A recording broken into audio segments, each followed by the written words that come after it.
वर्णों का उच्चारण स्थान पढ़ने जा रहे हैं। वर्णों के उच्चारण स्थान से हर परीक्षा में क्वेश्चन पूछे जाते हैं। तो आज हम ऐसी ट्रिक से पढ़ने जा रहे हैं कि आप लोगों को वर्णों के उच्चारण स्थान को रटना नहीं पड़ेगा, याद हो जाएगा। तो चलिए वीडियो को शुरू करते हैं। वीडियो शुरू करने से पहले आपसे बस आप लोगों से इतना कहना चाहते हैं कि अगर वीडियो अच्छी लगे, आप लोगों के लिए उपयोगी हो, तो वीडियो को एक लाइक और शेयर, और चैनल को अभी भी सब्सक्राइब ना किए हो तो सब्सक्राइब जरूर कर लें। तो चलिए शुरू करते हैं। देखिए, ई आ ह्रस्व दीर्घ ई ह्रस्व ई दीर्घ ई ह्रस्व दीर्घ री ए आई ओ औ औ अ, ए स्वर है और ए स्पर्श व्यंजन वर्ण है, और य वर ल अंतस्थ वर्ण है, और श श श ह ऊष्म वर्ण है। तो इन्हीं का उच्चारण स्थान हमें देखना है। तो स्पर्श व्यंजन वर्णों में सबसे पहले का वर्ग आता है, और स्वर में सबसे पहले हम ह्रस्व और दीर्घ आ को रखते हैं।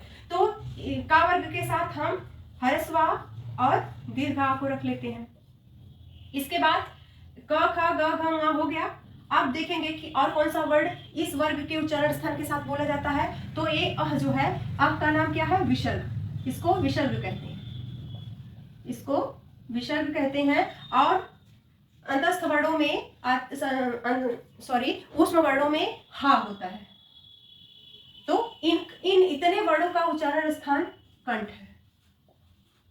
कंठ है, इन्हें कंठ वर्ण कहते हैं। इन्हें क्या कहते हैं? कंठ वर्ण कहते हैं। सारे वर्णों को कंठ वर्ण कहते हैं क्योंकि इन्हें कंठ से बोला जाता है। अब देखिए, दूसरा वर्ग है च वर्ग। च वर्ग है, और ह्रस्व दीर्घ के बाद दूसरे कौन से स्वर आते हैं? ह्रस्व ई और दीर्घ ई। तो हम ह्रस्व ई और दीर्घ ई को लिख लेते हैं। फिर च छ ज झ य। और अंतस्थ वर्णों में एक वर्ड है य, और ऊष्म वर्णों में एक वर्ड है श, जिसे हम तालव्य श कहते हैं। तालव्य श इसीलिए कहते हैं कि इसका उच्चारण स्थान है ताल, और जो वर्ड तालु से बोले जाते हैं उन सभी वर्णों को कहते हैं तालव्य वर्ण। तालव्य वर्ण। ठीक।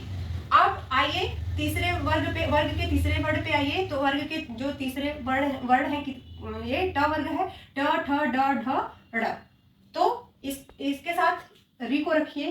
री भी स्वर है, तो इसको रखिए री को।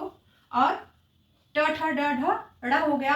और अंतस्थ वर्णों में र है, र को रखिए, और मूर्धन्य श को। इसीलिए इसका नाम तालव्य श है और इसका नाम मूर्धन्य श। मूर्धन्य श क्यों है? क्योंकि इन सारे वर्णों के साथ ए श भी किससे बोला जाता है? मूर्धा से। इन सभी वर्णों का उच्चारण स्थान कहाँ है? तो मूर्धा है। तो जो वर्ड मूर्धा से बोले जाते हैं उन्हें क्या कहते हैं? उन्हें कहते हैं मूर्धन्य वर्ण। मूर्धन्य वर्ण। अब आइए वर्ग के चौथे वर्ग पर आइए। तो त है, त थ द ध न, ये वर्ग स्पर्श व्यंजन वर्णों के वर्ग के चौथा वर्ग है। और इसके साथ एक अंतस्थ वर्ग का आएगा, अंतस्थ वर्ग का वर्ड आएगा जिसका नाम है ला, और ऊष्म वर्ण का आएगा, और ऊष्म वर्णों में श आएगा। अब इनका उच्चारण स्थान क्या है? दंत। इतने वर्णों को त थ द ध न ल और श को किससे बोला जाता है? दंत से बोला जाता है। इसलिए इन्हें दंत्य वर्ण कहते हैं। दंत्य वर्ण कहते हैं। अब ता वर्ग के साथ कोई स्वर नहीं बोला जाता है, इसलिए यहाँ पर कोई स्वर नहीं लिखे हैं। अब वर्गों में पा वर्ग में देखिए, पा वर्ग के साथ ये दोनों स्वर लिख लीजिए, ह्रस्व और दीर्घ। और प वर्ग प फ ब भ म। और अंतस्थ वर्णों में देखिए कि कौन सा वर्ण? तो कोई वर्ण इस वर्ग के साथ नहीं बोला जाएगा, और तीनों श और हा हो गया है। तो इतने वर्णों का उच्चारण स्थान है ओष्ठ। ओष्ठ। इन्हें ओष्ठ वर्ण कहते हैं। ओष्ठ वर्ण कहते हैं। ठीक। अब देखिए, स्पर्श व्यंजन वर्णों के वर्ग है। तो 5 वर्ग बने हैं। ये 2 स्वर इस का वर्ग के साथ आ गए। ए ई ह्रस्व ई दीर्घ ई च वर्ग के साथ आ गई। री ट वर्ग के साथ आ गई। उ और उ पा वर्ग के साथ आ गया। त थ द ध न के साथ कोई स्वर नहीं आते।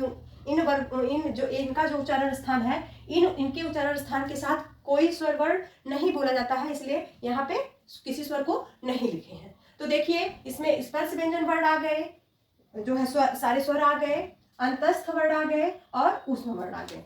अब देखिए का वर्ग ह्रस्व दीर्घा का वर्ग का खा गा घा ङा विसर्ग और हा, इनका उच्चारण स्थान कहाँ है? कंठ है। चा वर्ग का उच्चारण स्थान च छ ज झ या और ह्रस्व ई और दीर्घ ई और या और शा, इनका उच्चारण स्थान तालु है, इसलिए इन सारे वर्णों को तालव्य वर्ण कहते हैं। री और ट ठ ड ढ ड र और श, इनका उच्चारण स्थान, इन सारे वर्णों का उच्चारण स्थान मूर्धा है और इन्हें मूर्धन्य वर्ण कहते हैं। त थ द ध न ल और स का उच्चारण स्थान कहाँ है? दंत है, इसीलिए इसको दंत वर्ण कहते हैं। ह्रस्व उ और दीर्घ उ प फ ब भ म, इन वर्णों का उच्चारण स्थान ओष्ठ है, इसीलिए इन्हें ओष्ठ वर्ण कहते हैं। अब देखिए बचा एक अनुस्वार, इसको अंग को अनुस्वार कहते हैं और ये चारों वर्ण स्वर के बचे हुए हैं। तो चलिए देख लेते हैं इनका उच्चारण स्थान क्या होगा। तो अब देखिए ये जो चारों उच्चारण स्थान है, यही उच्चारण स्थान और अंग जो है उसको अनुस्वार कहते हैं और अनुस्वार का उच्चारण स्थान होता है उच्चारण स्थान होती है नासिका। ठीक है, पूछ लेता है इसको, इसका नाम क्या है, इस बिंदी का नाम क्या है? तो इसका नाम है अनुस्वार। अनुस्वार, ठीक, पूछ लेता है अनुस्वार का उच्चारण स्थान क्या होगा? तो नासिका होगा और विसर्ग का उच्चारण स्थान तो कंठ होगा। चलिए अब देख लेते हैं कि इन चारों स्वरों का उच्चारण स्थान क्या होगा। तो इन चारों का उच्चारण स्थान देख लेते हैं। ए देखिए ए कैसे बना है? ए आई ओ औ को संयुक्त स्वर कहते हैं, ये दो स्वरों से मिलकर बने हैं। तो पहले चलिए देख लेते हैं कि ए कैसे बना है। तो ए बना है आ और ई से मिलकर के बना है ए, और आ कहाँ से बोला जाता है? आ का उच्चारण स्थान कंठ है और ई का उच्चारण स्थान देखिए यहाँ पे ई का उच्चारण स्थान तालु है। तो आ का उच्चारण स्थान कंठ हो गया और ई का उच्चारण स्थान तालु हो गया। तो इन्हीं दोनों वर्णों से मिलकर के, स्वर वर्णों से मिलकर के ए बना है, तो यही दोनों का उच्चारण स्थान ए हो जाएगा। तो पूछ लेता है कि ए का उच्चारण स्थान क्या होगा? तो ए का उच्चारण स्थान कंठ और ताल होगा। तो देखिए कंठ और ऐसे लिख देते हैं कंठ ताल, कंठ ताल। ठीक, अब ऐ भी ऐसे ही बना है, आ और ए से मिलकर के ऐ बना है, तो इसका भी उच्चारण स्थान हो जाएगा कंठ ताल।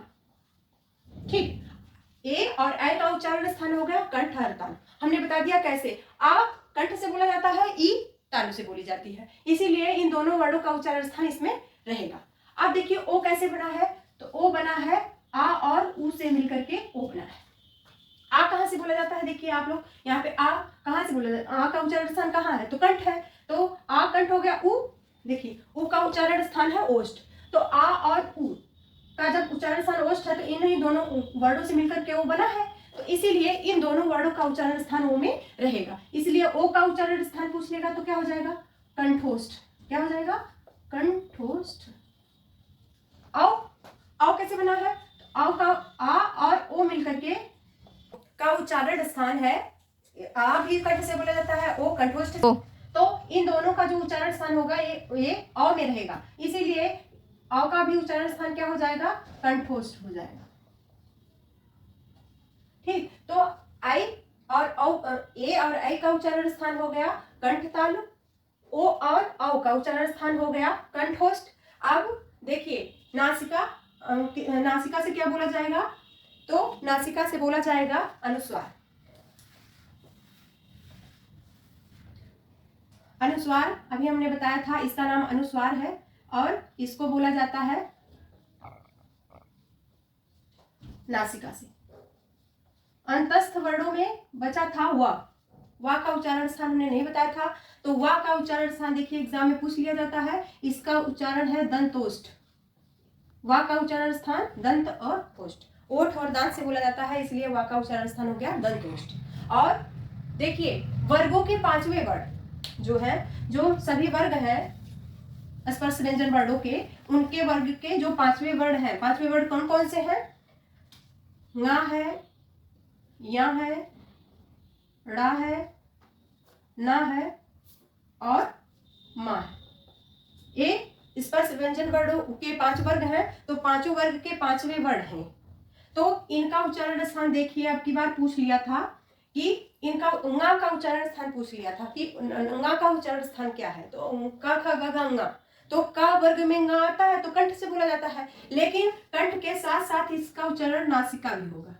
ध्यान दीजिएगा, क्योंकि अभी यूपी टेट के एग्जाम में ये पूछा हुआ है और उच्चारण स्थान से हर एग्जाम में पूछा जाता है। तो ङा का उच्चारण स्थान जानते रहिए कि अपने वर्ग के वर्णों के साथ साथ नासिका से भी बोले जाते हैं। वर्ग के 5वें वर्ण, यह क्या है, अपने वर्ग का 5वां वर्ण है। ताल के साथ साथ कहां से बोला जाएगा, ये भी नासिका से बोला जाएगा।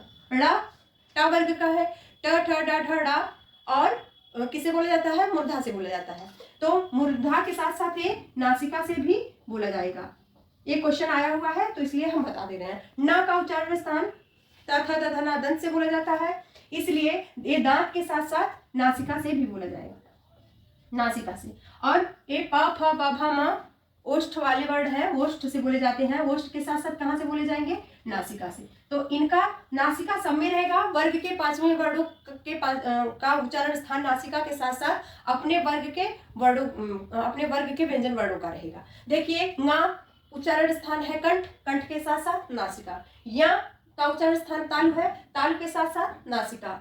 ट ठ ड ढ़ ड़ा मूर्धन्य वर्ण है, लेकिन मूर्धा के साथ साथ कहां से बोला जाएगा, नासिका से। ना दंत वर्ण है, दांत, इसका उच्चारण स्थान दांत है, तो दांत के साथ साथ नाक से बोला जाएगा।